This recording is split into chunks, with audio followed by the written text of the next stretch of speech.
So the big thing that happened in gaming this week was, of course, the release of Destiny 2. For fans of the first game, this one was hotly anticipated, but for those who didn't enjoy the first game, it's been an exercise of cautious reservation. We are now a couple days into launch, and so far, the game has been generally well received by critics. It's universally agreed that Destiny 2 significantly improves upon the first game in almost every way. The story is meatier this time around, visuals have been improved, worlds and levels are bigger, there are more types of activities to do, and gameplay has been fine-tuned and refined. Now, on the consumer's end of things, reviews are somewhat mixed. While nobody denies that Destiny 2 does improve significantly upon the first game, many also agree that the game isn't without its flaws. The story, while meatier, has been called cheesy and pandering. Interaction and dialogue exchanges with NPCs is still sorely lacking.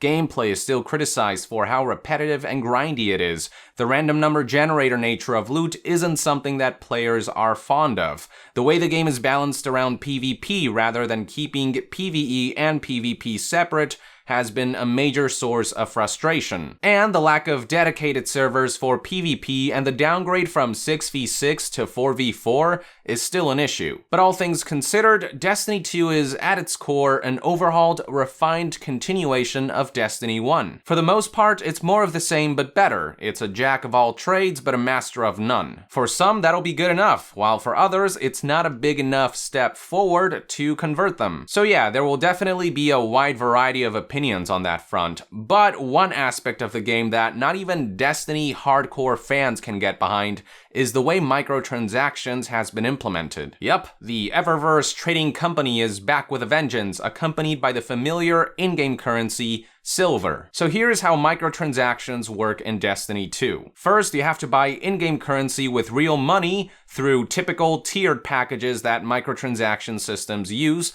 to limit your purchase options. 500 silver will set you back $5, 1,100 silver will set you back $10, 2,300 silver will set you back $20, and finally, 5,800 silver will set you back a whopping $50. And yes, those are the only choices you have. With silver, you can purchase what are called bright engrams, which is just a fancy name for loot boxes. One bright engram will cost you 200 silver, 3 will cost you 500 silver, and 5 will cost you 800 silver. Once you purchase these, rewards you get are what you might typically expect from loot boxes. In Destiny 2's case, a random assortment of cosmetics, gear, and mods. Cosmetics range from emotes to skins and shaders you can apply to weapons, armor, sparrows, ghosts, so on and so forth.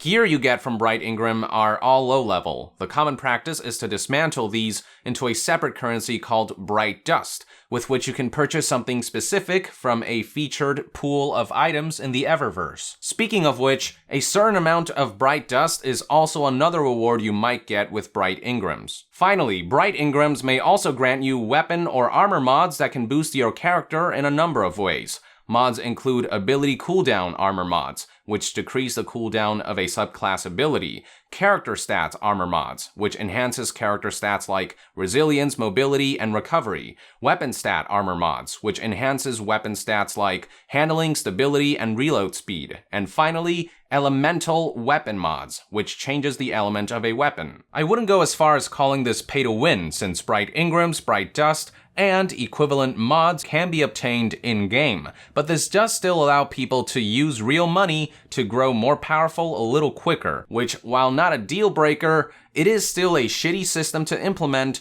in a game that revolves around multiplayer and fair competition. And if you get to a point in which Bright Engram weapon mods don't really offer anything more rare than what you already possess anymore, they basically become padding, taking up one of the slots of your loot box rewards. So at best, you're paying to get a little stronger, a little quicker, and at worst, it's literally a useless waste of money. Not ideal all around. As if that wasn't enough, Bungie even went ahead and pissed off hardcore Destiny fans by downgrading the way shaders work now. For those who don't know what shaders are, they're essentially skins and colors that you can apply to your armor, weapons, and gear. The way they worked in Destiny 1 was that you would permanently unlock them, allowing you to toggle them on or off to your heart's content. But the way it works in Destiny 2 is that shaders are now consumable items. While they do drop more often, the catch is that once you use one, it's gone forever, and it will be permanently applied until overridden by another shader. You can't even revert back to a gear's default appearance once a shader is applied. Think of Destiny 1 shaders like stickers or skins that you can apply or remove at will, and Destiny 2 shaders like one-time use spray paint cans with permanent results. It's a whole different dynamic now. What once used to be a fun customization feature has become an exercise of patience and commitment. Instead of being able to relax while changing, switching, and mixing and matching shaders on a whim, players are forced to stockpile shaders and think carefully about when to use them. It's kind of like how in JRPGs, players instinctually stockpile on things like potions, ethers, Phoenix Downs, and whatnot. We think to ourselves, it's better not to use these things now, they might come in handy later. This is the exact kind of train of thought that Destiny 2's shaders will encourage. To make matters worse, shaders can now be applied to everything from individual pieces of armor, to weapons, to ghosts, to ships, to sparrows, rather than just one entire armor set. This would be fantastic had Destiny 2 retained Destiny 1 system in which shaders are permanently unlockable. But with the way shaders are now consumables, customization has become an even bigger commodity, commitment, and pain in the ass. If you want your entire gear set to be a certain color, you will be forced to grind and obtain a bunch of the same shaders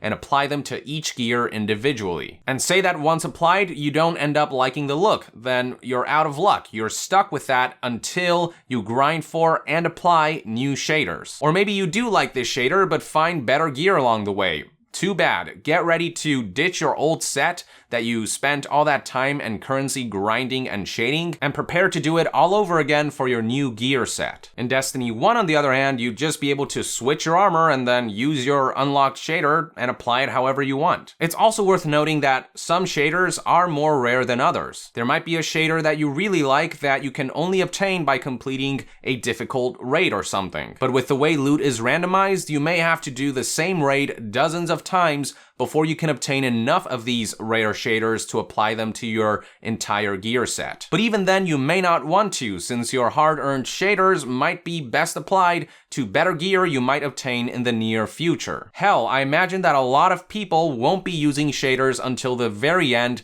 when they get the best gear possible. So yeah, it's this cruel, vicious cycle with a constant sense of pressure that greatly hampers a once endearing feature. So the bottom line is that yes, Destiny 2 drastically increases customization options, but it also drastically decreases players' ability to play around with customization. Everything about this is just so backwards and counterintuitive. And you want to know why they did it? One word: microtransactions. You may recall that part of the rewards that you earn from Destiny 2's Bright Ingrams are shaders. So by converting shaders from permanent unlockables to temporary consumables, by turning a once casual, fun, and relaxing feature into an exercise of patience and commitment, Bungie has paved the way for impatient or frustrated players to spend extra money to mitigate this grueling process. And the worst part is that you may not even get the shader that you want because Bright Ingram rewards and loot in general in this game are completely randomized. So you may have to resort to buying shaders through Bright Dust purchases. But even that process can be grueling since this pool of individual featured items changes every so often. So you might have to wait days or weeks before you get what you want. All of this, ladies and gentlemen, perfectly exemplifies how microtransactions is negatively affecting video games and the video game industry as a whole. This is what happens when we let publishers and developers get away with microtransactions. It starts out innocently enough, but as time goes by, you will find that features are purposely downgraded and negatively skewed to lure people into shelling out a little extra cash and essentially gamble for rewards. And for anyone who is arguing, what's the big deal? It's optional, it's just shaders. What you need to get out of this is that they purposely made a once standard basic customization feature that people really liked a major pain in the ass this time around to profit from it. And the more we keep letting them get away with it, the more they'll keep pushing and pushing until we wake up one day and realize that all kinds of standard, basic gameplay features have been purposely downgraded and placed behind some kind of paywall. We can literally see this happening from Destiny 1 to Destiny 2 with the shaders. It is right there in front of our eyes now. Destiny 2 is the perfect example of why microtransactions, no matter how optional or seemingly minor, should never be supported. Because this is what will happen. Game features will be downgraded until we are enticed to pay a little extra money for every little fucking thing. Oh, and you want to know Bungie's response to all of this? Here's a statement by Destiny 2 director Luke Smith. He said, "Shaders are earned through gameplay, leveling, chests, engrams, vendors. We expect you'll be flush with shaders as you continue to play. When you reach level 20, shaders will drop more often. Vendor rewards, destination play, and endgame activities. Shaders are now an ongoing reward for playing. Customization will inspire gameplay. Each planet has unique armor and shader rewards. With Destiny 2, we won statements like, 'I want to run the raid, trials, or go back to Titan to get more of its shaders to be possible.'" So basically, here's more ways you can painstakingly grind in this game, and here's how we will artificially be extending our game's life cycle. What a joke of a statement that addresses none of the issues of this new consumable shader system. Don't be fooled, people, the intentions are clear. They are making something artificially more difficult to lure people to pay and make it a little easier. That's all there is to it. If they really cared about the consumer's experience, Luke's response would have been, "We tried something new, obviously you didn't like it, we'll switch it back." But instead, he's trying to make excuses for the shitty new shader system that is clearly inferior to its predecessor. These are the types of responses you get when profit is more of a focus than consumer experience. It's the same as Bethesda's Pete Hines trying to make excuses for the Creation Club paid mods microtransaction service. They know deep down that none of it actually enhances gameplay in any way. They perfectly know that it's a money-milking scheme,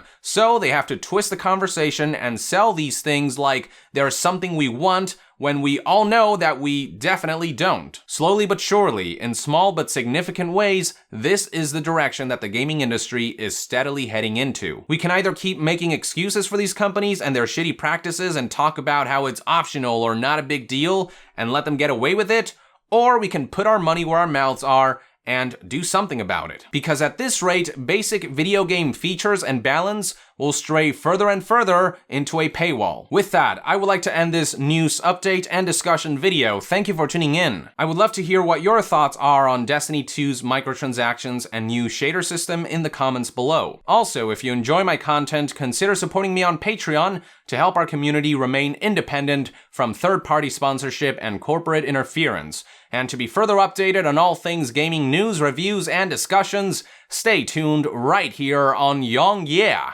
I'll see you guys next time. Young out!